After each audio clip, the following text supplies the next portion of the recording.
Сайн байна уу? Манай компани техникийн шинжилгээ хийж байгаатай холбогдуулан зарим хэрэглэгчдийн сувгууд маань гарахгүй болсон байна. За үүнийг хэрхэн яаж шийдэх талаар зөвлөгөө өгье. Меню зэснээс системийн тохиргоо хэсгийг сонгоод окей дадлаа. За энэ доод хэсэгт анхны төлөв гэсэн сонголт байна. Анхны төлөв дээр окей дадлаа.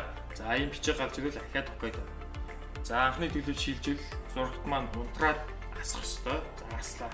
За унтраад асахаар нь системийн тохиргоо зэснээсээ гарлаа.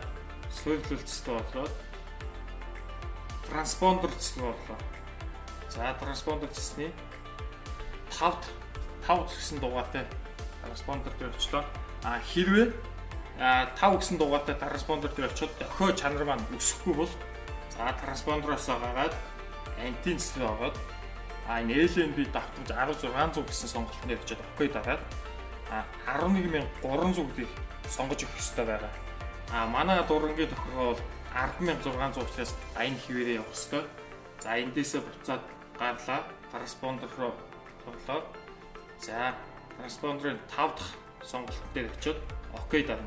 Сүлжээ гэсэн хэсгийг тийм болгох ёстой. Хэрвээ үгүй байвал окей төвчний хажуу талын суман дээр дараад тийм болгоно. За ингэснээр окей дараад сувгаа айлгана.